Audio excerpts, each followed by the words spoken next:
trouxe brinquedos pra gente brincar, para as crianças brincar também. Porque tem muitas crianças que vêm aqui pra brincar, só que daí quando elas vêm, elas têm que trazer alguns brinquedos delas, porque não tem brinquedo. Daí a gente gostaria que botasse brinquedos nessa praça. O curso Olhar e a Voz da Criança nos projetos de arquitetura, ele é uma iniciativa do projeto Criança Fala da Cria Cidade.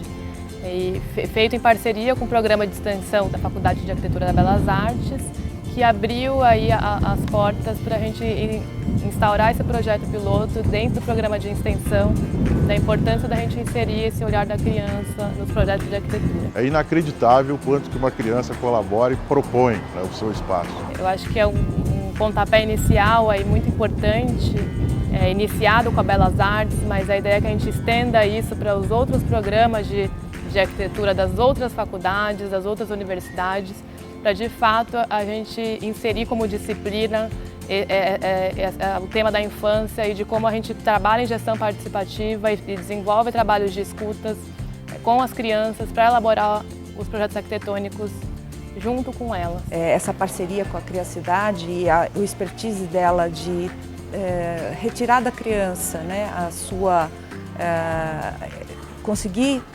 resgatar a criança como um ser ativo, né, um ser que detém, digamos assim, uma verdade própria e que pode contribuir com o projeto arquitetônico, eu acho que é super importante, tanto para a formação do profissional, como para realmente você conseguir conquistar um espaço que tenha uma aderência, né, com as necessidades reais da infância, não uma suposição do que a criança quer. Desde já eu me sinto muito honrado e agradeço aqui a iniciativa da Cria Cidade e da Faculdade de Belas Artes. Esse é um evento importante porque a gente começa a ampliar nosso diálogo. Quem trabalha nessa área de formação, na área da infância, na área de crianças, com outras áreas de conhecimento. Então, trabalhar com estudantes profissionais de arquitetura que olham para os espaços, que cuidam para os espaços. Será que os arquitetos, os engenheiros, os urbanistas, os paisagistas e todos os educadores e gestores públicos já ouviram as crianças, sabem o que elas querem, como é que elas gostam de estar e passar a maior parte do seu dia dentro de uma instituição, seja ela escola, hospital, uma praça, um centro comunitário? Tem um monte de bebê que vai lá e sempre tem a parte do chão e a parte que não tem o chão.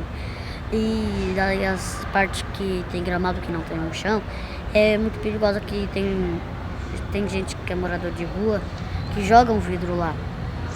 Que eles acham, não, eles jogam de estresse que mora na rua, né? Então, aí isso que machuca. Daí a gente gostaria que fosse o chão lá, agitasse também as árvores. E eu acho que a criança, ela traz, né, com toda a sua criatividade, com toda a sua sensibilidade, com toda a sua solidariedade, olhar humano, ela traz e ela resgata um pouco da arquitetura como a arte, né? A gente perdeu muito essa visão da arquitetura como arte para ser uma arquitetura como espaço utilitário, um espaço de passagem. As crianças têm uma visão muito estética e lúdica da cidade.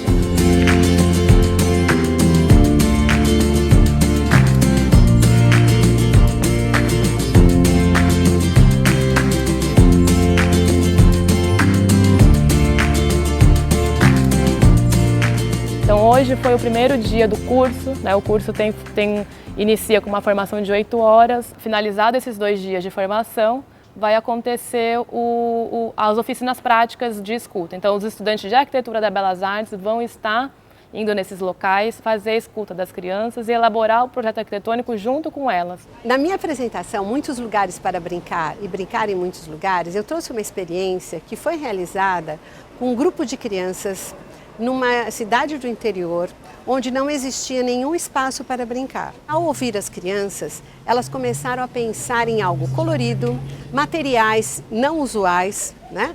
Normalmente quando você fala, vou brincar numa praça, normalmente alguém vai falar assim, vou comprar um escorregador, vou comprar um balanço, ou vou comprar aquele equipamento composto, que vem balanço, escorregador, casinha, tudo junto, não? Porque é mais prático. Não façam isso. Pode fazer boneco também, se quiser, é uma ótima ideia. Fazer um boneco e dar a língua do boneco afora, pode ter o escorregador, que é tipo de fazer redemoinho. Daí assim ficava mais melhor. E também tem que ter a escada para subir. Eu acho que daqui para frente muitos outros espaços e profissionais precisam poder não só oferecer, mas também ouvir as crianças e criar espaços de escuta para a gente conhecer os interesses dos diferentes grupos infantis. Ouvir as crianças e o que elas gostariam, um pouco elas também colocarem, expressarem as suas ânsias, os seus sonhos, as suas vontades e a gente trazer essas considerações todas, tanto dos adultos quanto das crianças, para esse momento de se pensar que espaço vamos desenhar, construir, oferecer. Para melhorar a pensão, o muro, que a gente poderia aumentar mais e deixar para melhorar mais as cores, pintar de branco, preto, assim, e fazer desenhos com spray. Também podia pôr plantas no muro, para enfeitar mais a pensão. Daí, assim, na parte de cima, poderia ajeitar a escada e aumentar e engordecer mais o degrau, assim, porque tem 12 pessoas já que caiu lá. Nós sabemos por muitas pesquisas que o ambiente e a organização desse espaço influencia diretamente na criatividade, nas condições emocionais e na construção do conhecimento dessa criança. E fazendo um design inclusivo, onde a gente possa incluir também, principalmente as crianças, isso vai tornar um ambiente mais agradável, inovador, confortável e acolhedor entre si. E isso pode transformar a sociedade como um todo. E eu acho que isso muda as pessoas e pode mudar todo o nosso mundo. A mensagem que nós gostaríamos de passar para os planejadores urbanos, para os arquitetos e todos aqueles envolvidos na promoção e na construção dos espaços para as crianças brincarem, é de que eles sejam espaços acessíveis, que eles ofereçam ao mesmo tempo possibilidades de explorar, de desenvolver atividades, mas também como um refúgio, locais para o descanso, porque a criança tem igualmente o direito ao descanso, a ter o tempo livre, a não fazer nada, né? E a participar de uma maneira grupal, porque o que a criança gosta mais, o que ela mais aprecia é de ter amigos, de conviver com outras crianças e espaços que sejam multigeracionais, em que crianças e adultos possam brincar juntos. Vai ficar melhor, daí vai um monte de gente para a praça, daí desse monte de gente que vai para a praça, vai ficar bem melhor, que todo mundo vai para a praça, todo mundo vai fazer amigo na praça, lógico. E as mães também vai, né, fazer as amizades, vai conversar, e as crianças também, que é boa coisa. O nosso projeto tem como objetivo o desenvolvimento de tecnologia e a criação de parques acessíveis, ou seja, onde possam brincar crianças com e sem deficiência juntas, que sejam parques de baixo custo, de baixa manutenção, que sejam resistentes. Como a criança se envolve nesse processo? Hoje nós construímos um parque só por enquanto, que é o Parque Piloto, que fica na Moca, e nós estamos analisando, nós estamos acompanhando a resposta da criança e as perguntas também das crianças quando elas se utilizam desse parque. Você já praticamente não consegue olhar ou não consegue ver esses espaços aí voltados especificamente para as crianças, que não sejam aqueles espaços, na visão, segundo a Nayana mesmo, adultocêntrica do espaço, ou seja, o adulto que entende que aquele espaço é que é bom para a criança. Resume-se os parquinhos, né? Então me parece que o espaço para a criança é muito mais do que isso, né? E aí depende fundamentalmente da iniciativa, sobretudo das faculdades de arquitetura, de inserir na sua grade curricular alguma matéria que tenha sobretudo na área de projeto, para que insira pelo menos algum conceito de diagnóstico, de programas que se escutem as crianças, né? Não só as crianças, né? Então, a oportunidade que a Nayana trouxe para a gente é talvez uma das coisas mais preciosas, que é exatamente a gente se voltar para a questão da preparação do arquiteto na lida com o desejo do outro.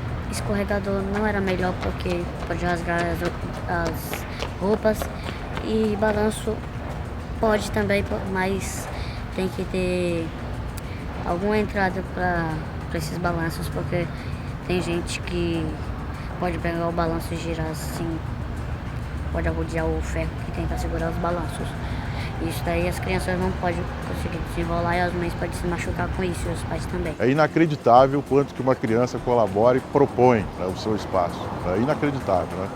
Eu estou acabando de sair agora de uma situação, de um projeto muito interessante, que é lidar com crianças e cortiços, né?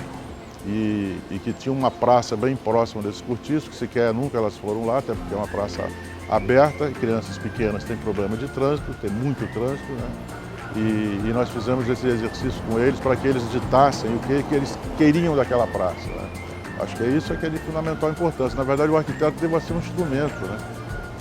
Não é ele o iluminado que vai determinar qual que é o tipo de espaço arquitetônico. Também é porque ele é um profissional para isso, né? Estudou para isso, mas se colocar a serviço da sociedade, no caso, as crianças.